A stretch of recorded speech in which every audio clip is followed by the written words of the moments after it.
I think more people need to get comfortable with being uncomfortable. I have been known to drink my bulletproof coffee, methylene blue, binaural beats, and wear one of these devices. I know people who probably 4 or 5 years ago have already had simple chips implanted in their hands so they can open a door. Let's take a step back. I think most people need to learn how to breathe properly, right? Most people are mouth breathers. I actually tape my mouth at night to force myself to breathe through my nose. Oh, but I'm so stuffed up. How will I be able to breathe?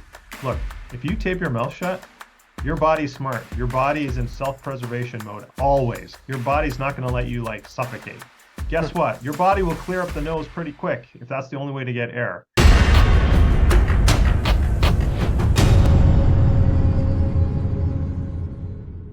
Welcome to another episode of Life Coach Code. Today I have something truly extraordinary for you. This November we are organizing a summit from 11th till 14th of November. It's a 4-day virtual event. It's called the Superhuman Summit. Why is it called the Superhuman Summit? Is because we are diving into each of the 4 fundamental pillars of a human being: the spirit, the mind, the body, and the heart. Each day is going to focus on one of these 4 fundamental pillars, and we're going to try to uncover and help you embody and harness the secret superpower that's hidden within each of these 4 fundamental pillars. On each day, there will be coaches that will talk about different topics that are aligned and giving you a glimpse of the superpower that you're holding within that pillar so you can better understand it, embody it, and learn how to harness it.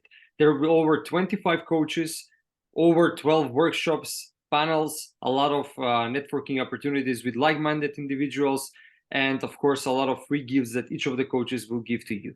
All of this value that projected to be around $30,000 if you consider that each of the coaches will charge you a minimum of $1,000 just to work with them, and there are over 25 coaches. So the value of over $30,000 is yours for less than $40, for less than what you would pay for one meal. So if you want to grab this opportunity, work with over 25 coaches for less than $40, then go to the link in the description and get your 4-day pass from there, or go to lifecoachcode.com/superhuman summit and get your 4-day pass from there. Again, it's 4-day virtual event. If you don't have time from 11th till 14th of November, the whole summit is being recorded, so you can get the recordings after the summit finishes, and it's going to be yours for your life. So get your 4-day pass from the link in the description, or go to lifecoachcode.com/superhuman summit, and we're going to see you inside. Today I have a special guest. Is one of the coaches actually that's going to talk on the summit, and that has a pretty interesting topic that I'm really passionate about, and we're going to dive into this topic today. It's Deepak Saini, and I'm going to introduce him right now. Deepak is a performance coach, energy specialist, and biohacker who helps driven leaders enhance their energy, cognitive function, and reverse the aging process. He tackles the challenges of high-stress careers, lack of sleep, and anxiety, providing a holistic approach to peak performance. His program covers 7 essential areas and is tailored to individual needs, resulting in sustainable, accelerated results. Deepak, it's an honor to have you here. Welcome, sir. Thank you, Dijon. It's a pleasure to be here. So let's jump right into the juicy questions. And I'm going to ask you one question that's probably really simple, but for people that don't know, it can really offer a lot of value. So what is actually biohacking? Great question. There's a lot of definitions of biohacking out there. One that I like to, and biohacking, there's a huge spectrum. There's a huge spectrum of what people consider biohacking. The way I like to define biohacking is, using ancient practices and modern technology to affect our own biologies, to control how we want to respond, how we want our own biology to respond to the stimulus that we provide to it. So again, that could be everything from ancient practices like meditation and breathwork, gratitude, right to cutting edge things that some people don't probably have even heard of before, like stem cells and peptides and wearables and injections and all sorts of things and everything in between.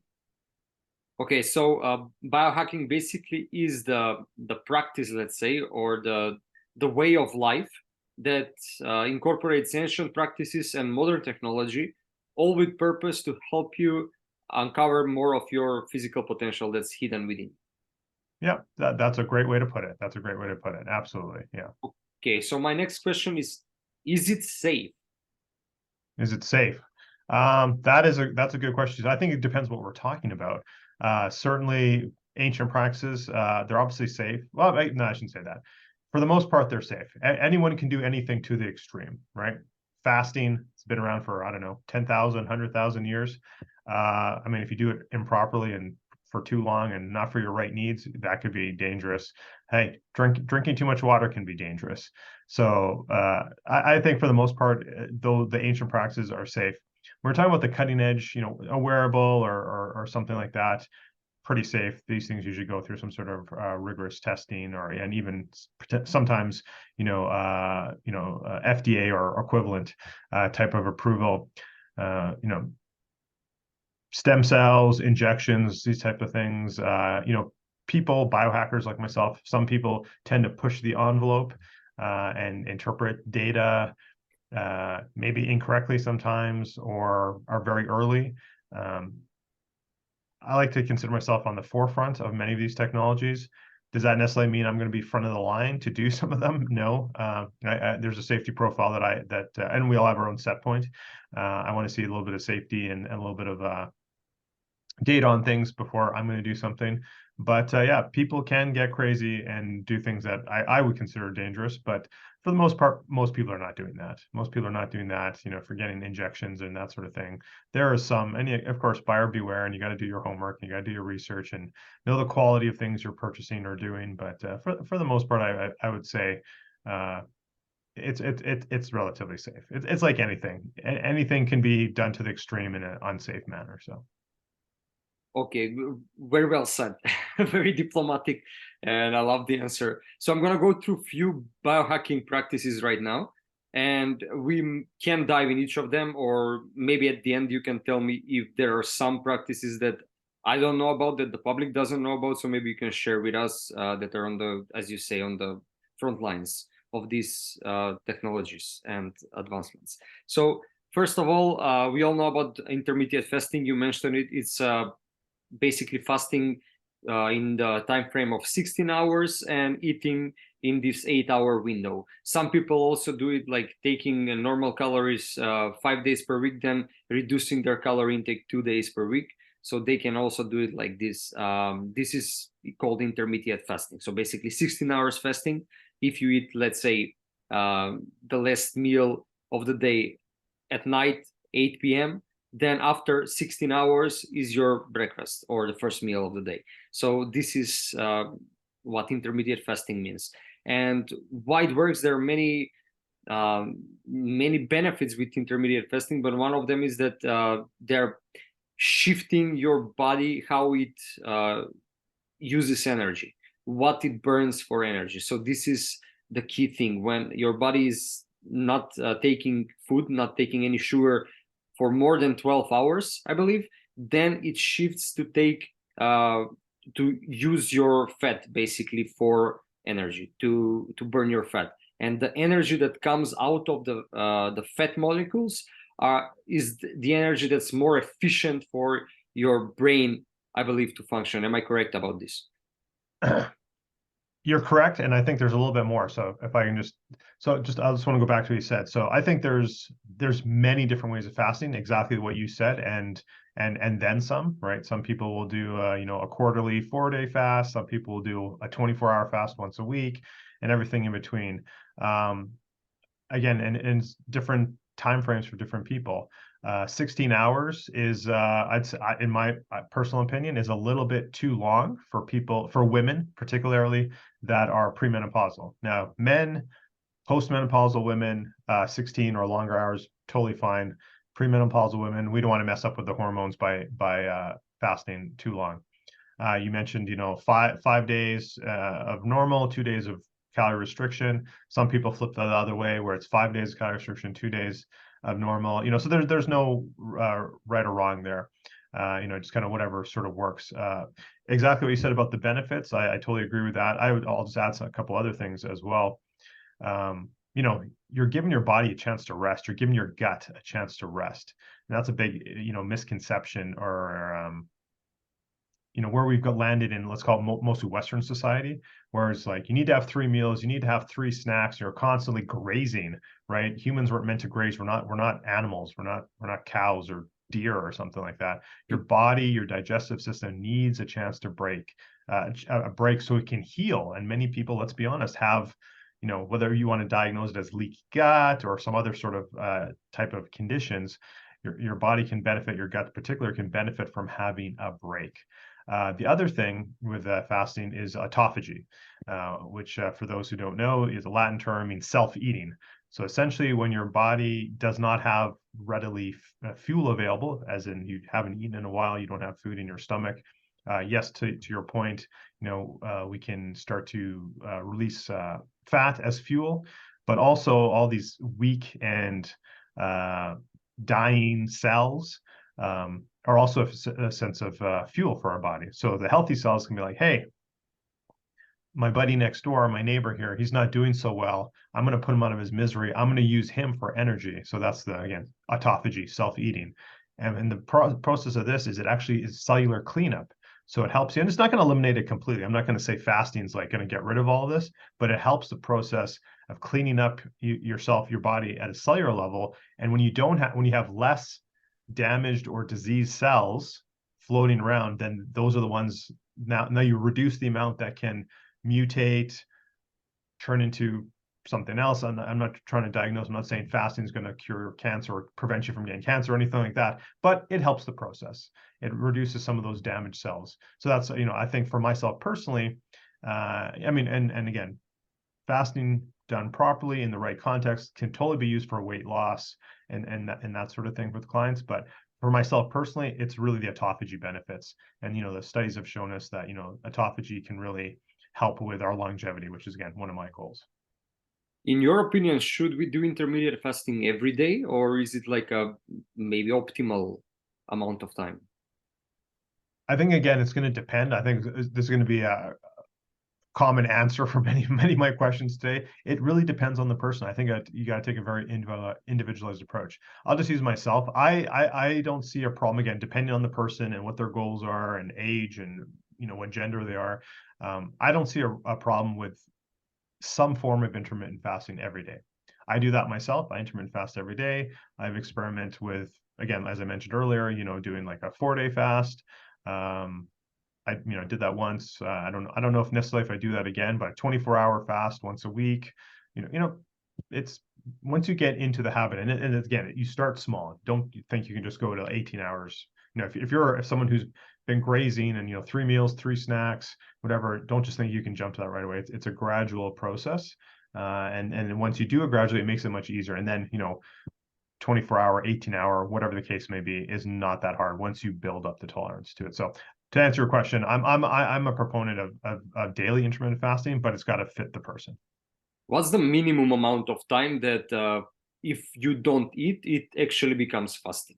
Like, of course, 2 hours not eating it's not considered fasting, right? So what's the minimum amount of time? Yeah, there's a lot of definitions out there. I think 12 hours is kind of like the minimum before people sort of think that. I would say, again, depends on people's goals. I like to push people, again, let's just use premenopausal women because they probably have the shortest window. Like I'm trying to get them to do about 14 hours if that works with their lifestyle. So yeah, I'd say 12 to 14. Okay, perfect. So let's go to the next one. It's nootropics, and nootropics are pretty famous also in the biohacking community. They're basically known as smart drugs, and they're supplements that we are taking to enhance our cognitive abilities and functions. They improve memory, focus, motivation. So can you tell us a little bit about nootropics and maybe how they work? Are you experimenting with them? Well, I think the world's most popular beverage is a nootropic. So I got my coffee right here, right? So let's start with that. We don't have to get too fancy, right? Coffee, tea, caffeine, is a cognitive boost, is a nootropic. On that note, I'm going to have a sip right now.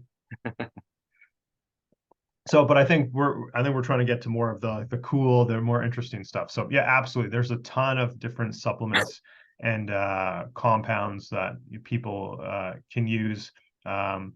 I'll be the first one. I have not tried all of them or even many of them. I find myself, I'm going to talk a little bit basic on my practice, and then I'll maybe talk about some of the more fringy type of things. So yeah, coffee, having some MCT oil. People are probably familiar with that, with like the bulletproof coffee, or fatty coffee, or it kind of goes by different names. I pretty much have some version of that every day. That's what I'm drinking right now. When I really want focus myself, I will not just use coconut oil. I'll actually use like just C8, which is a 8-chain carbon molecule oil. I find that does enhance cognitive function a little bit more. So if I really want, if I'm studying for some, or you need to be really focused, that's something you can do. Another thing I'll use occasionally, actually more than occasionally, I use it quite a bit, is methylene blue. You can't see me, I'm blocking it with my body, but it's, I have it on my shelf behind me. Got my little biohacking shelf behind me there. So methylene blue, mitochondrial enhancer, and really good for focus as well. And then just rounding out my own experience, like binaural beats. Most people aren't going to think of that as a nootropic, and I wouldn't put that in that category either. But just as far as a focus point of view, I'm drinking my coffee, got some C8, maybe a drop of methylene blue on my tongue, put in some binaural beats, and then I really focus for writing or some project or studying for people who might be studying for something. The other thing I will use as a biohack is I have a number of wearables that I can wear and put it in the setting to give me some sort of either magnetic frequency or some sort of electric pulse frequency to induce a state of focus, or whatever the state might be, relaxation, sleep, etc. So I have been known to drink my bulletproof coffee, methylene blue, binaural beats, and wear one of these devices for focus. And quite honestly, like I can go like 3 hours and just be like writing mode and just like do a ton of content.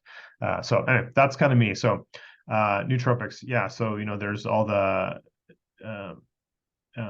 like the diazepine family type of drugs that people use.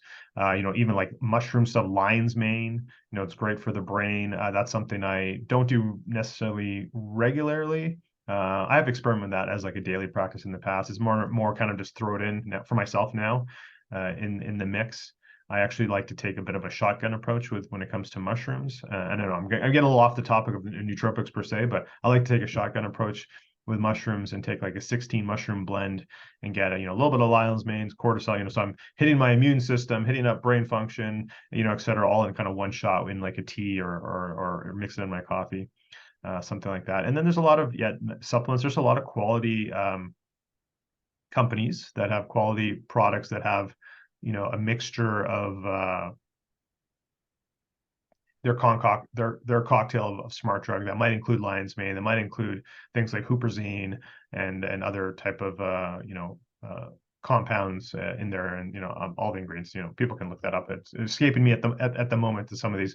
Quality of Mind comes to mind as one product. I think even people have experimented with C60 for cognitive, and there's certainly has a lot of other benefits. C60, mitochondrial function, etc. I know people experiment with that from a cognitive function. I haven't used that myself, but yeah. So there's a lot of products out there. Even and I know people who do this. I haven't done this myself. I'm not opposed to it. I just haven't yet. Is like a microdose of LSD or LSA or something like that, or even psilocybin or something like that for focus as well. So, and I've heard again anecdotally from friends that a microdose of LSD, like they can go, again 3 or 4 hours and super creative focus for content creation or whatever the case may be. So yeah, that would have been my next question, basically, for the microdosing, and what are your opinions about it?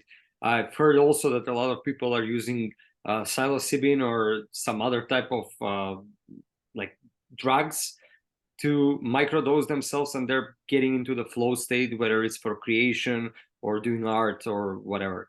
So thank you for mentioning that. So what are your favorite things to do? Like, I know you mentioned the 4 ones, the bulletproof. Deshaun, before we move on, would you like to hear my psilocybin story? Maybe the audience would be interested in my psilocybin story. I would love to hear you, and Oh, okay, the audience okay. would love also.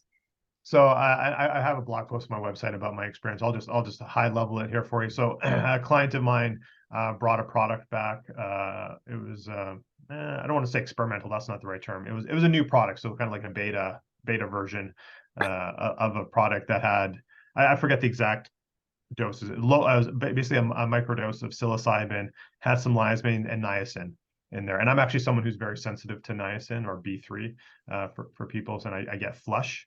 So I thought, okay, let's do an experiment. But I really wanted to get the benefit of it. So I actually, got the right setting, nice, cool, dark room. I put some Dr. Joe Dispenza meditation, a nice long one, like an hour-long meditation. And then I took the capsule and just relaxed and lie down on the floor and had basically a nice very vivid dream. It was very, very interesting. And then so okay, that was cool. And then I said, well, you know what, I'm going to just, again, it was like a micro dose. But it was the first time I'd ever taken it. So I was like, okay, that was interesting. No harm. Right. So like, okay, let's double it up. And that was basically the end of the sample that I was given. So I basically took still a microdose, but like double what I had taken the time before. This was about like a week or two later. And I remember the imagery of my dream. I was kind of floating through a psychedelic space, and it was very interesting. My hair, if you want to think of like the Rastafarians and like long dreadlocks, my hair just started growing out like crazy, like in that style, which is really interesting afterwards when I was kind of debriefing and thinking about it. I was like, because I keep my hair short on purpose, but I was like, maybe I got some hair envy or something going on here. I don't know why was I thinking about that? But anyway, very, very interesting experience. Basically in an hour meditation with microdose of psilocybin. So that's kind of my experience with it. That's so fascinating, by the way, and to know that a microdose can stimulate and produce such effects, it's kind of, in a way, let's say, interesting. Like, I'm not a fan of doing drugs, and I'm not a fan of like even microdosing. For me, probably is gonna affect me a lot because I'm really sensitive to these things. And but I always want to try the hallucinogenic or whatever, even if it's psilocybin and a microdose. So knowing that even a microdose made you have this experience, it's in a way makes me want to try it even more. But from another side, it makes me also scared because I know it's gonna affect me so much. I know that if I take it, it's gonna be like probably I'm gonna be on another planet because I'm really sensitive to those things. So and you bring up a very good point, right? We all have our own set point. Like I mentioned earlier, I'm very sensitive to niacin. So the part I didn't mention is that not only I had super flush, so I felt like my skin was like burning because I took like as part of the capsule. Not only we're focusing on the psilocybin part, but like the niacin component was like a heavy dose for me, more than I would normally take for niacin. So I also had that sensation of my being very hot and my skin because I was having a reaction to the niacin. But again, I think we all have our set point, and we all have to be careful. And again, hopefully the audience picked up on this, is like, I had the right intention. It was an experiment. This wasn't just willy-nilly. I was in a safe space. My wife was upstairs, lying on the floor. I'm not planning to operate heavy machinery or anything like that. So we got to do things the right way. So again, I'm a bit of a, experimenter within reason, back to my earlier comments about, like there's, we all have our risk tolerance parameters. For me, that was like within my guidelines in the setting and intention of what I was doing. So I think that's really important. And if people are not comfortable with it, that's totally fine. But I also think people shouldn't just go willy-nilly trying something because somebody gave you something. It's like, have the right intention, do the research, et cetera, et cetera. So, yeah. Exactly, I agree 100%. It's not you are trying it for something and it's in the safe place. It's not like you are microdosing and then driving a school bus. Yeah, exactly. So, but it's also like, I want to ask you, how did it affect you in the context of your creativity? Did you was your intent to find out whether you're going to be more creative? What was your real intent behind it? Yeah, no, in this particular case, in both times I tried it, my intent was to just have an experience and see with, the meditation and the suggestiveness of the meditation, and of course there's the music and the whole part that goes if people are familiar with that, not necessarily Joe Dispenza per se, but like that type of meditation with the music and the suggestion and all that. And then with the microdose, my real intent was not from a creativity point of view, was more of an immersive journalism, because I did write a blog post about my experience, but more just as like experience, as like what will actually happen. Like I've never taken anything like that before, so I was just curious. And again, if it met my safety parameters, I wasn't concerned with any sort of psychological effect lingering, and that was something which is a real thing. I think people need to be aware of these type of things, especially if you might be predisposed to something, or if you have some sort of mental health things in your family or something like that. So it met my personal safety parameters, and I had experience. It was very interesting. And will I do it again? Maybe. Will I try something else? Maybe. I don't know. That's super interesting. And in my case, if I ever gonna try something like this, like microdosing, it's gonna be with the intent of, like you said, just having the experience. But I'm also so fascinated about, because I'm also a creator, writer. I write blog posts, I write books. So I just want to understand how different things can affect me, and what different areas of my mind and my potential can be awakened within this state. So it's really fascinating for me to just experiment like this on myself. I was writing a book while I was drinking a lot of coffee, and I know my experience then. Then I was writing another book when I stopped drinking coffee at all. I don't drink coffee at all now. So I'm just trying to see how different behaviors and habits in my life, what type of things they unleash from my mind and my potential. So that's going to be probably my intent if I ever approach this, the microdosing and stuff. But it's really I want to mention one last thing. I would suggest this for people. Again, I don't think this is something that one should do as like a party favor or something like that. If I was to do something else like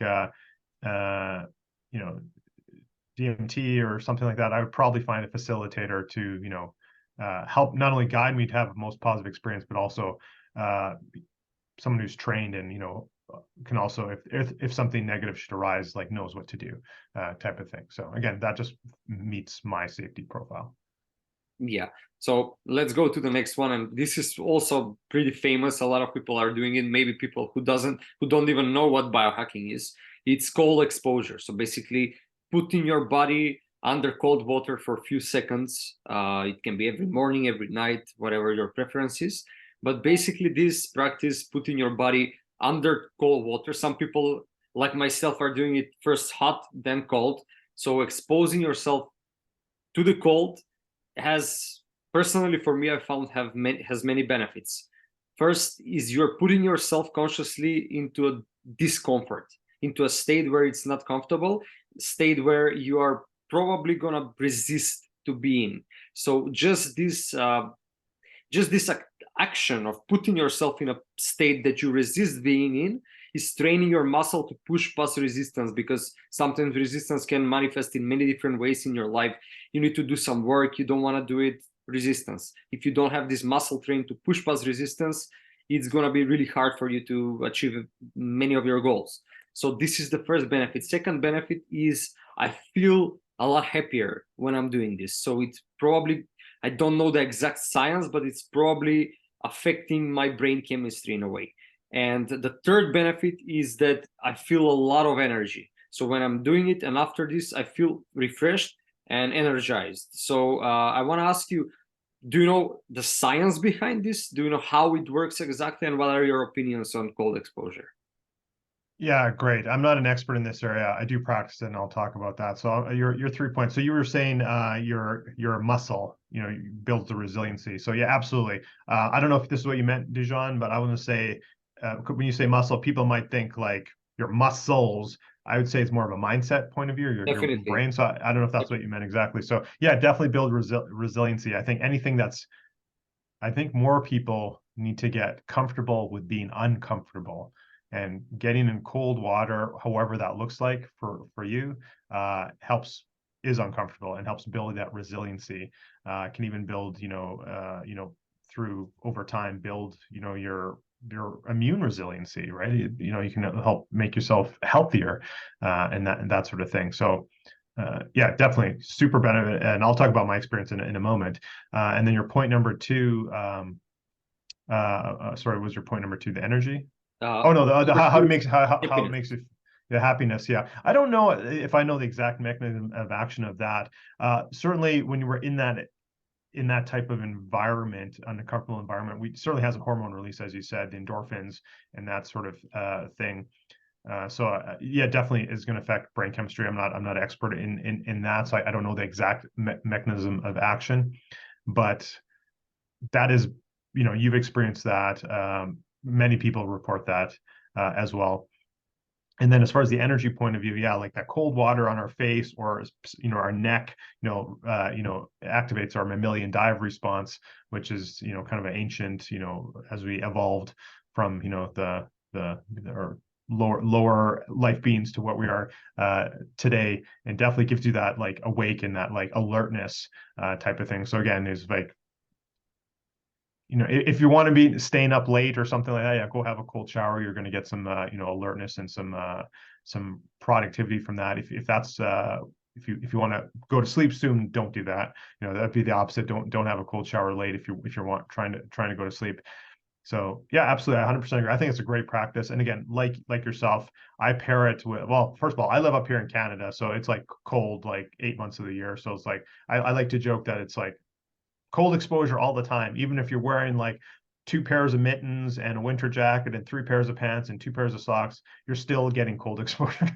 In the winter, it's really cold here. But I like to pair it. I have a sauna. I have an infrared sauna at home. So I go have my sauna, get to, 135 degrees or whatever, get just dripping sweat. And then I go jump and have a cold shower. So I like to pair that. I don't do go back and forth like many people do, which I think is a great practice. It just doesn't work with my setup and my lifestyle. But I do I do the hot and then I do the cold. Yeah, absolutely fantastic for building resiliency, the heat shock proteins, et cetera, et cetera. Yeah. Yeah, definitely. The biggest benefit, as I said, for me is this resilience training.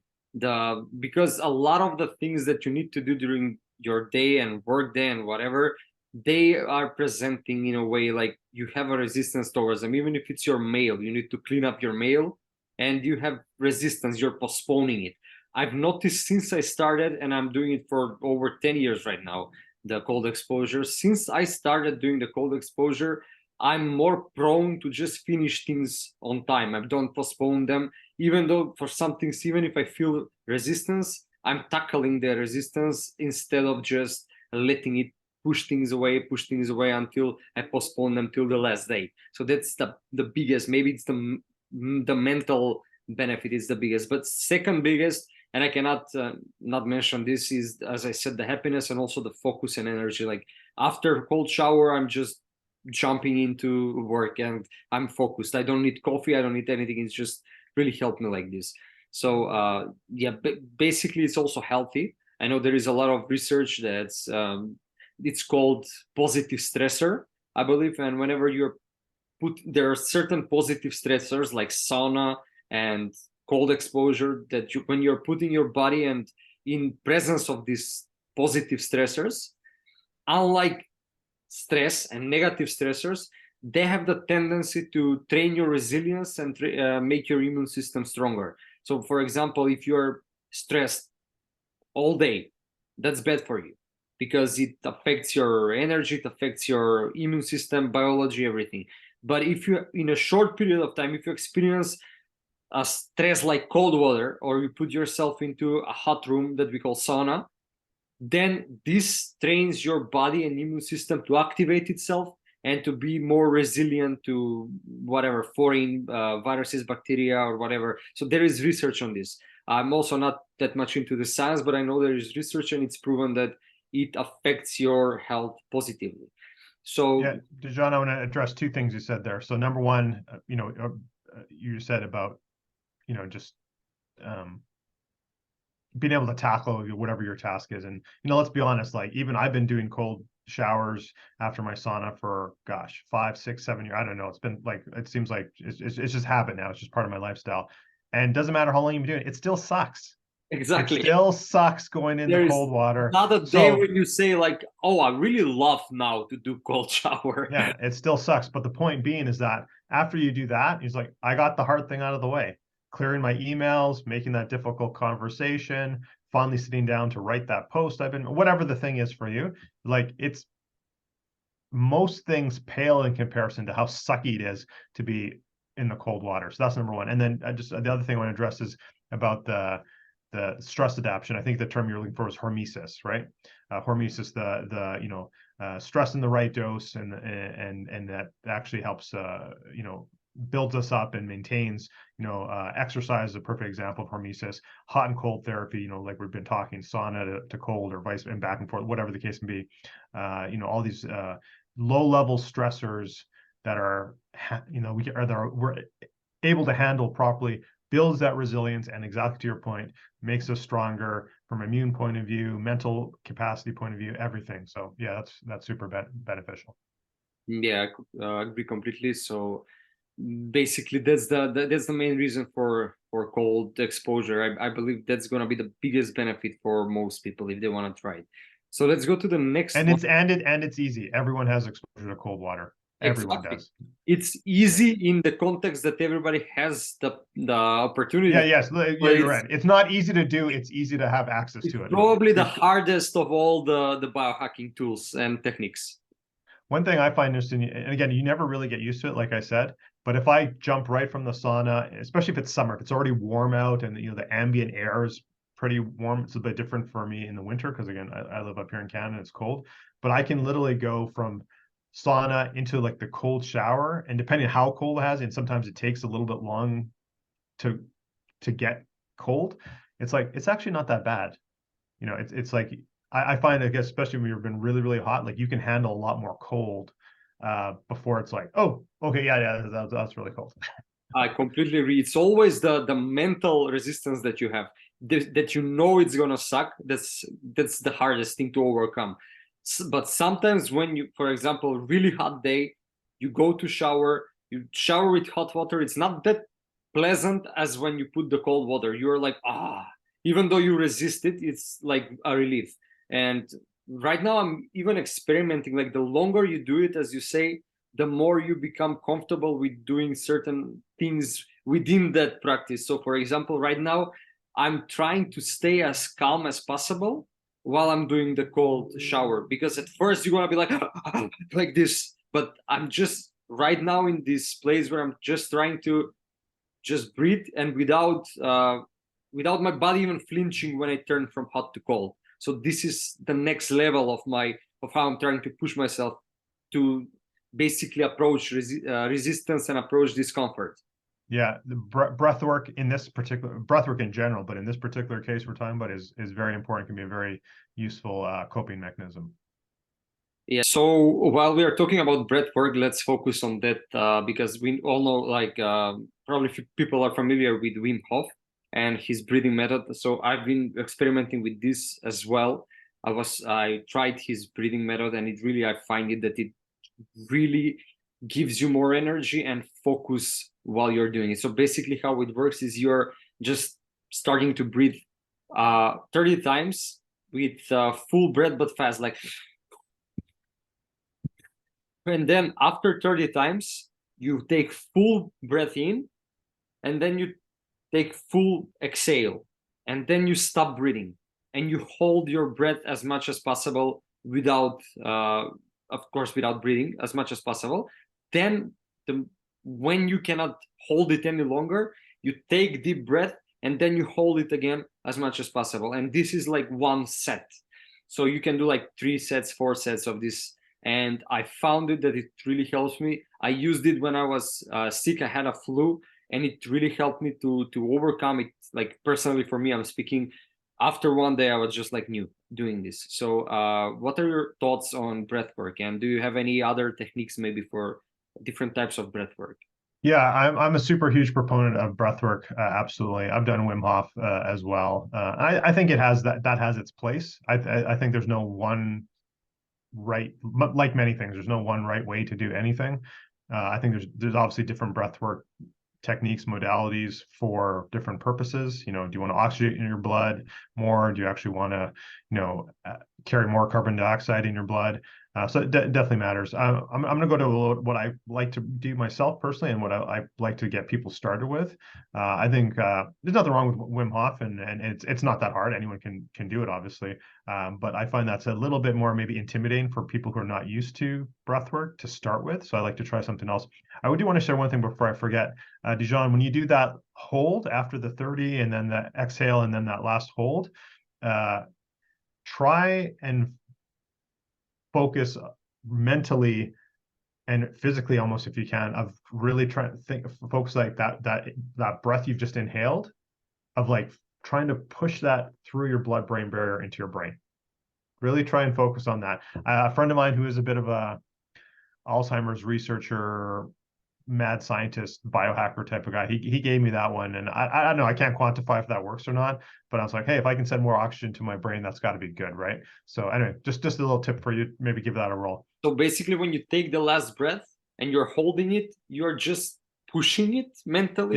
Yeah, you're mentally like focus on really like as if you're trying to push that through the roof of your mouth, which is like the closest to your blood-brain barrier, right, of your body, and really try and push it through if possible. Again, can't quantify it. I don't know if anything actually happens, but yeah, it's very interesting. As a side, just as we get into Wim Hof, I've tried this in the sauna. Again, really, whatever. I can almost get myself to like almost be like dizzy and sort of. I don't want to say passing out. So experiment. Don't try this at home, people.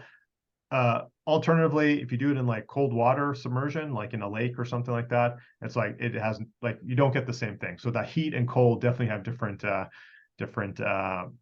reactions when you do Wim Hof. So, but anyway, let's leave Wim Hof for a second. So, I personally, let's take a step back. I think most people need to learn how to breathe properly, right? Most people are mouth breathers, right? Our noses were meant to breathe, our mouths were meant to talk and eat. Too many people, for a variety of reasons, posture, being on computers and our phones and everything like that. We have these shallow chest mouth breathers. We need to have deep breathing through our nose. So that's number one. That was saying, that's one thing I work on with my clients to teach them how to breathe properly. What I like to start people off on is something simple. Could be one of three things: either 4-4-6, where it's a inhale for, again, through the nose, inhale for 4, hold for 4, exhale for 6, so a little bit of a longer exhale.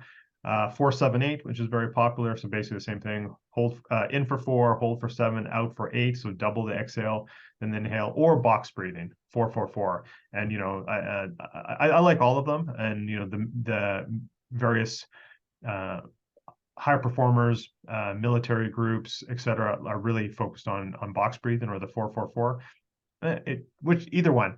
But the reason I really like it is just doing this. Let's say in for 4, hold for 4, out for 6. This is probably the very first one I start people on when I work with them, or if I'm doing a little something in a workshop or something like that. And 3 rounds of that takes like 20 or 30 seconds, but automatically right away, like, brings your cortisol levels down, brings your heart rate down, brings your blood pressure down. Like, there's not a single person who does like 3 rounds of that for 20 seconds, like, who doesn't feel better, doesn't feel more relaxed. So breath work is super important for as a coping mechanism, as another tool in our toolkit for handling the stresses that come at us, whether it be, from our employer or from our staff, from our family, somebody cuts you off in traffic, whatever the case may be. So huge proponent of breath work.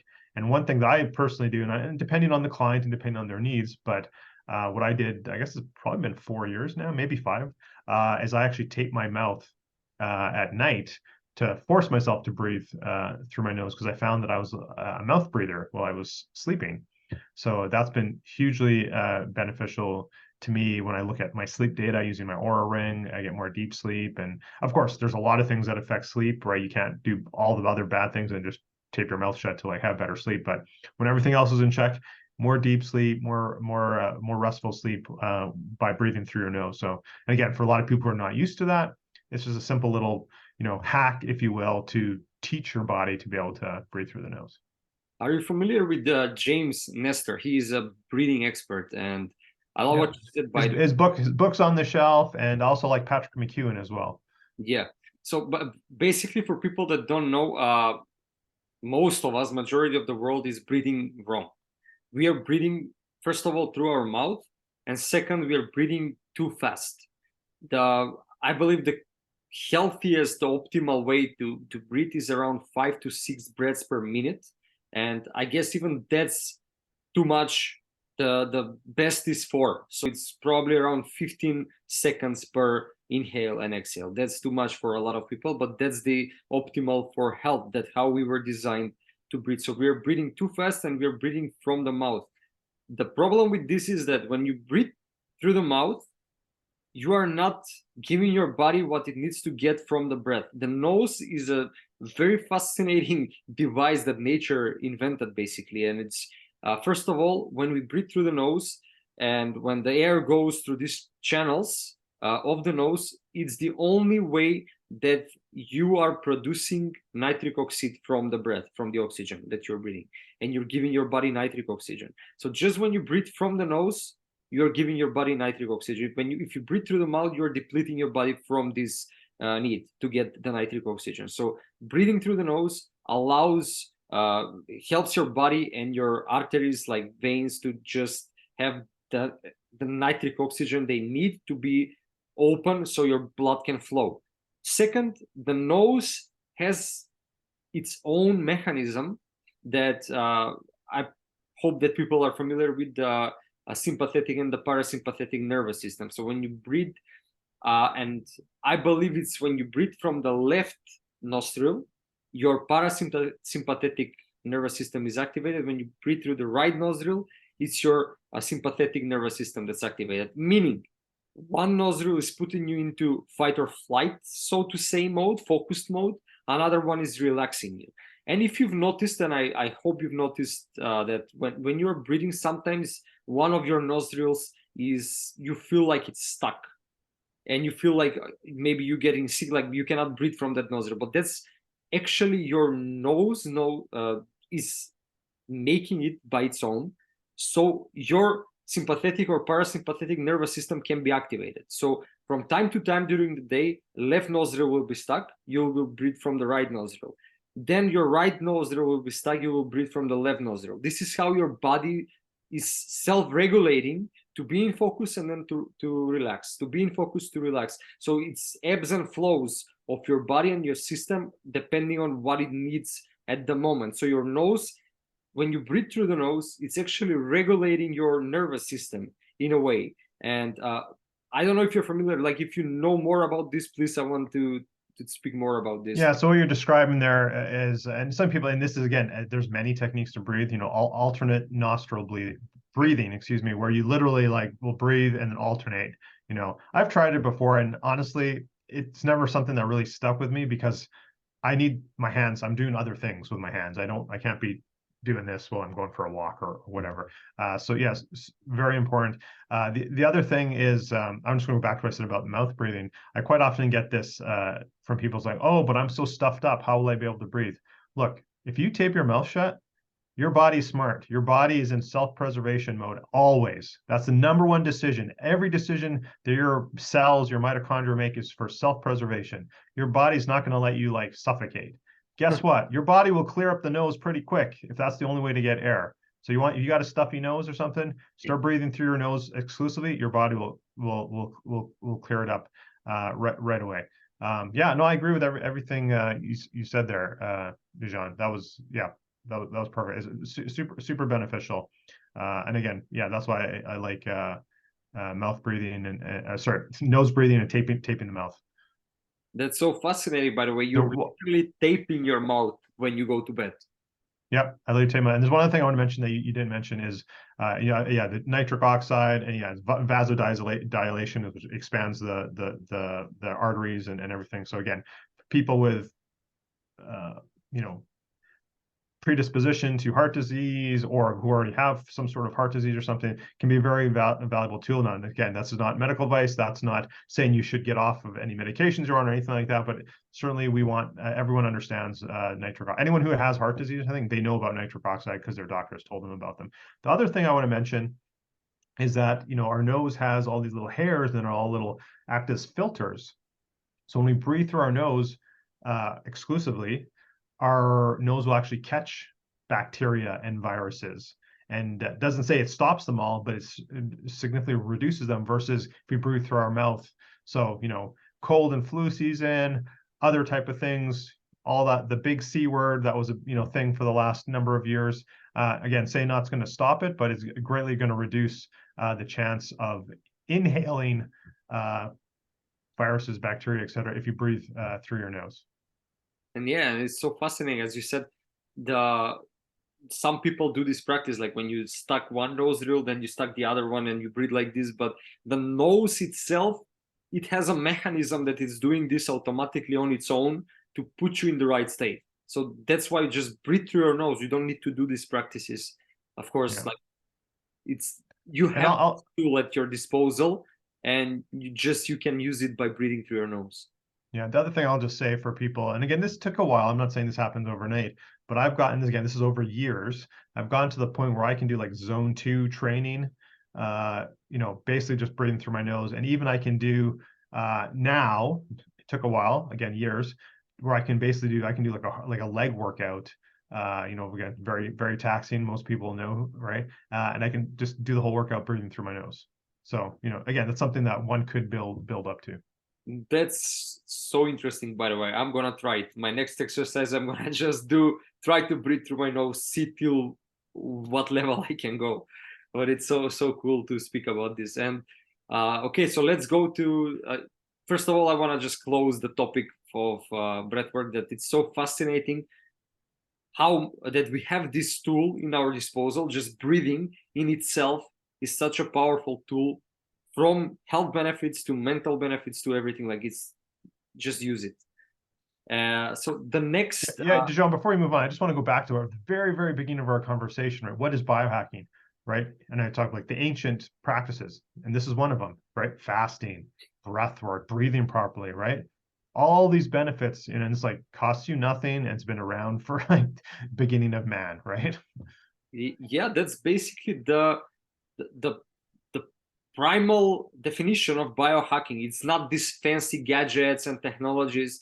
It's actually the things that you already have as tools that your body developed, but you're not using. And the body developed these tools that you can actually harness and use and unleash more of your potential, which is one of the things that we'll talk about on the Superhuman Summit. And that's why I'm so excited about it. So everybody who wants to get the 4-day pass, they can go to the link in the description or go to lifecoachcode.com/superhuman summit. And on the summit, you will have the opportunity to meet with Deepak, but also work with him, and also work with over 25 other coaches that will talk about subjects that are equally as powerful as this one, all to help you and give you the superpowers that you already have within each of your 4 fundamental pillars: the spirit, the mind, the body, and the heart. This day that Deepak is going to be on the day of the body, and we will on this day we will give you the tools and techniques to unleash the superpower of your body that you have, but you are not using, that nobody told you how to use. So if you want to get into this summit and jump on this opportunity, go to the link in the description and get your 4-day pass, or go to lifecoachcode.com/superhuman summit and get your 4-day pass. It's less than $40, less than what you would pay for one meal. So I believe the value that this summit is going to offer to you is far greater than that. So grab this opportunity. It's no brainer. Go to the link in the description, go to lifecoachcode.com/superhuman summit and see you inside. The next biohacking practice, basically, I don't know if I can call it practice or tool. It's more of a tool, I guess. It's having biofeedback devices, like wearing, for example, watch that's telling you how much quality sleep you had, how much oxygen there is in your blood, etc. So what is your opinion on these devices? I know there are a lot of devices just coming up every week, every month, and biohacking has become a type of brand, just like veganism and vegans made this type of diet a brand. So a lot of people are just observing biohacking in a similar way, that it's just a trend and people are producing different technologies to fit within this trend. So I want to ask you, what What is your opinion on biohacking feedback devices? What are the BS ones that are probably just following the trend and are there for profit? And what are the necessary ones that you think that every human should have? Wow, that's a big question there. Okay, so let's start with, so first of all, I think fundamentally, if someone's just starting, just start with the basics, the fundamental things, the fasting, the breath work, move more, whatever that looks like for you, et cetera, et cetera. Like that's where people really need to start. Once you take to that next level, then maybe, yes, you want to start to quantify things. So I'm huge into quantification. So I have a lot of these type of devices, but what's the point, right? All this data, what are you going to do with it? Collecting data for the sake of collecting doesn't mean anything unless you're going to do something with it. So I'll just use my example. Probably the one tool that I've used the longest for quantification is probably the Aura ring. Right. So again, it gets sleep data, and I'm actually ironically not wearing it at the moment, but I've been using that for 5, going on 6 years now, I think, or pretty soon it'll be 6 years. So the way I use it is, I track it, it gives me metrics, and I'm kind of a nerd that way. So I'll throw all my metrics into a spreadsheet, and then I'll also add qualitative observations. Did I have a glass of wine the night before? Did I have a late meal? Was I experimenting with XYZ compound or something like that, and try and see correlations? And again, I have a blog post on my website of like when I did a few month study of various variables and how they affected my sleep, particularly my heart rate, my HRV type of thing, like cannabis and alcohol and, eating late and et cetera, cold room, warm room, all these type of things. So I'm a proponent, because again, that's just me. I don't think anyone needs to do that, especially if you're starting out. I think if you're at that level, wherever that is for you, and we're all going to have our own set point, and you want to eke out that extra 1%, that extra 5%, this is where it comes in, right? This is where having that data, and it's not just the data itself, it's like interpreting the data, right? So that could be all sorts of various tests as well. We're talking, you kind of brought up wearables, but I think you can throw tests in there too. Viome, your gut microbiome test, even your general blood work, genetic testing. It's just a data point that then you can potentially make decisions with, or combine with other data points to potentially make decisions. So Aura, probably, again, the one I've used the longest. I've actually just signed up. I don't know if there's a new, the Muse headband. I guess I'll start first for meditation. I have that. I used to use it quite a bit. I don't use it as much anymore. They actually are coming out with a new wearable ring as well. And it's brand new, so there's no comparable data if it's more accurate than Aura or anything else. But they do have some additional features. So I've actually pre-ordered that. So I'm looking forward to getting that in a few months. I have, do you want me to actually mention names of devices or just generally? Definitely, like if you have some names, definitely mention them. It's not okay. So yeah, so the Muse headband. I have gosh, I'm drawing a blank now. I got lots. I have the Hanu for HRV, which okay. I don't know. I don't want to say it's BS or anything like that. It's just it just doesn't jive with me. Happy, that's the one I was looking for. I have the Happy, which is basically like a necklace. You can also wear it around the head, and that's what I mentioned earlier, where I can put on focus mode in conjunction with my coffee, in conjunction with my methylene blue, etc. Again, there's also like lots of different settings. I can put in, like, I think they call it social mode, which basically, and that's giving you magnetic frequencies to get you in a state. If I put that, again, focus, it's kind of like having a cup of coffee. I can put on deep sleep to, and wear it or have it under my pillow going to bed to increase my deep sleep. I can put in social mode, and it's like I'm having a cocktail or two and get more of that kind of sociable type of thing without actually having to drink. So that's one I use. I have I guess not a diffuser. That's not the right word. Gosh, kind of got me on the spot here. I wish I was right. I basically have a mask where I can put essential oils into water, or other compounds into some sort of solution, and breathe them, that type of thing. I'll typically use that if I feel a little cold or something's coming on. Again, that nose mechanism, that fighting bacteria in the nose and mouth, which is probably the biggest vessel where we pick up type of pathogens. So I'll use that. I have red light. Obviously, I have the sauna, which is red light there, a full spectrum. So besides the heat, I'm getting like a red light and all those sorts of things. I also have a small red light panel too that I'll use locally if I have a little ache or pain that I can put on. I have a portable PEMF, pulsed electromagnetic frequency device. So I have some aches and pains. I can help heal on that. Luckily, I haven't had any broken bones or fractures or anything like that, but that potentially could be used also for healing, those type of things. So red light, Gosh, it's known as red light therapy, right? Like photobiomodulation, I guess. photobiomodulation, yes. So yeah, mine's kind of a square panel. I'm using an off-label, right? Here's the biohacking, right? I'm using an off-label that's device for something else. And again, because of the shape, I can't put it on my head or anything for therapy on my head, but I can put it on lower body type of things when I have a little ache or pain or something like that. Trying to promote healing at site. So again, I have to have it relatively close. So maybe a couple inches away at most on the spot. Like quite often I'll use it on like my ankle if I, kind of roll my ankle or my calf or something like that. And again, there's different ones. There's ones caps you can put on your head to stimulate, brain stimulation or hair follicle stimulation. There are masks you can wear for face, for your skin, or wrap around, there's all manner of things. And again, different frequencies, all the way to, like I'm protecting my eyes from blue light. I'm wearing these blue light blocking glasses, right? Like there's a whole bunch of different things. As far as like ones that I think are like, I don't want to say scammy, and that's not the word to use, but there are certainly ones that are, and there's ones coming all the time. I think to a degree, when products have gone through the rigors of getting third-party tested, and that doesn't necessarily mean they have to be FDA approved medical devices or blah, blah, blah, not necessarily, but they've gone through the rigors of R&D and they're just not copycats, right? So to a degree, and this goes with supplements as well, you get what you pay for.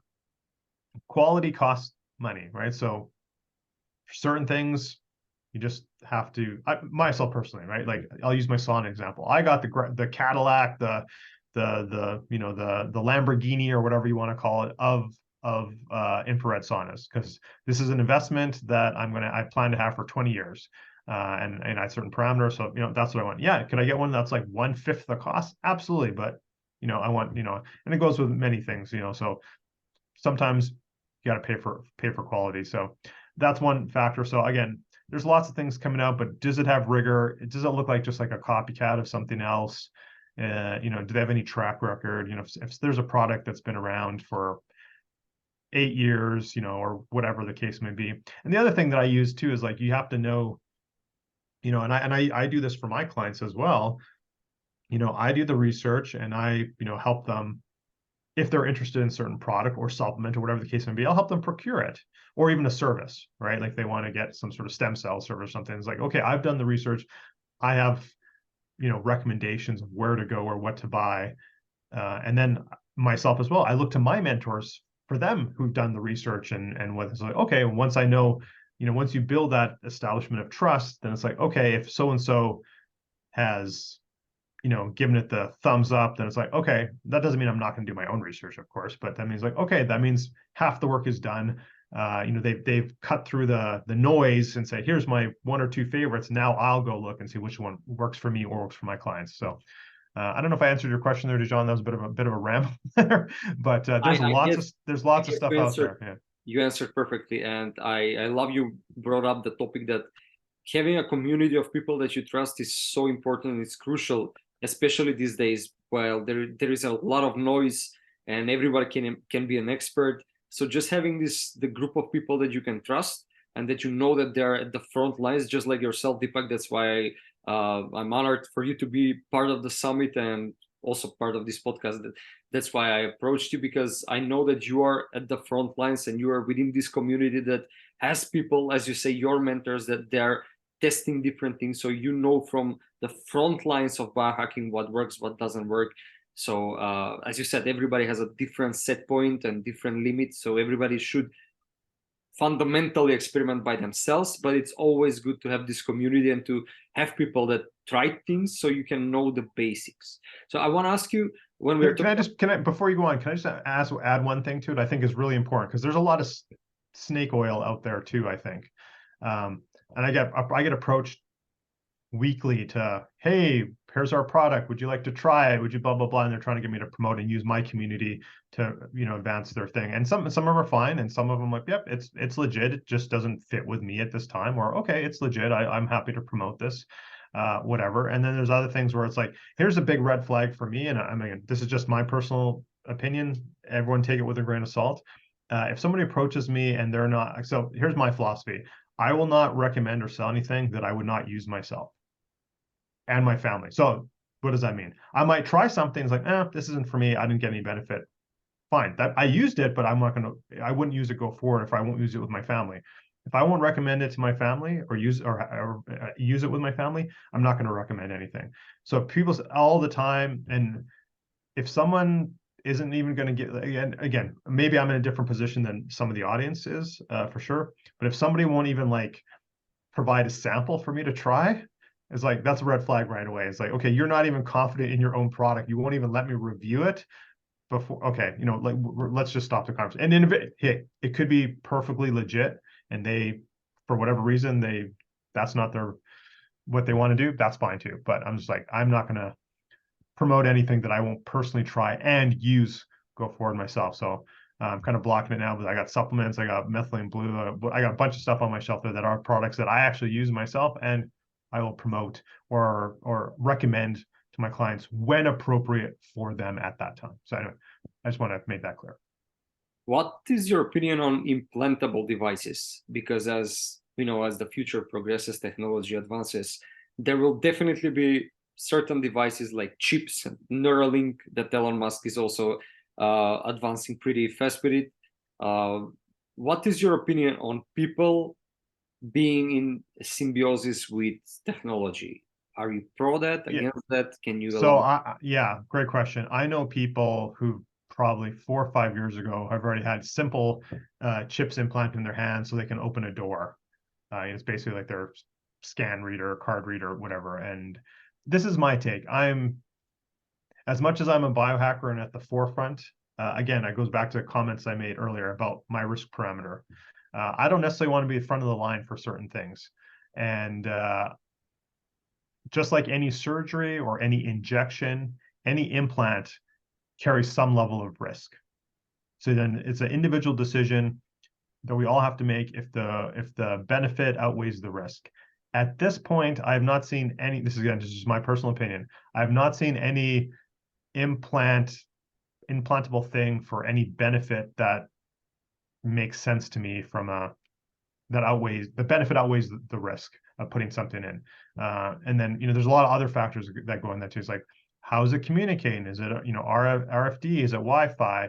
Like, and then you got a whole other, like, one benefit might have a cascading of negative effects that people maybe don't realize. Like, oh, that'd be really cool, let's get that. But then you're not thinking about the 3 other things that could be cause of it. So to answer your question, at this point, it's not something I'm interested at this point. That's part of the biohacking community that I am choosing to observe and not participate at this moment. I completely agree with you, and there are a lot of things that can go wrong that we don't even know that we don't know. For example, like, we don't know that, let's say you implant chip in your brain and it helps you think faster, it connects you with internet, you can download information like this. But how do you know that the parts of the brain that should be activated when you think and try to remember information, when they're not activated because of the chip, will not have negative effect just because they're not activated? So there are many things that we don't consider and cannot consider until first there is certain amount of research. So I agree with you. I will not want to be on the front lines of that. The other thing I want to mention too is, and again, not to go down this path, and we don't have the time to go down this path too, but it's like, who's providing this and what's the benefit they're getting, right? That's a question we should always ask about everything, right? Like, we all know we're getting sold something, whether you buy, whatever you buy at the grocery store, or the electronics you buy, or you use social media, like, who controls the data? What's their actual intent? So, I don't want to pick on Elon Musk. I think he's a brilliant guy, but like, he's got an agenda, whatever it is. I have my own thoughts. It doesn't matter. But it's like, do I really want him to have access to my brain? I don't think so. But anyway. I don't think so. Anybody should have access to any brain, but like that's my personal opinion. I'm a firm believer that nature provided you with all the tools that you need. We know these tools, and you can harness these tools, and you can literally be a superhuman with these tools. Just adding more tools and adding technology onto your body is, in my opinion, just going too far. Just you don't have to go that place, because eventually, as we know, balance is key thing in nature.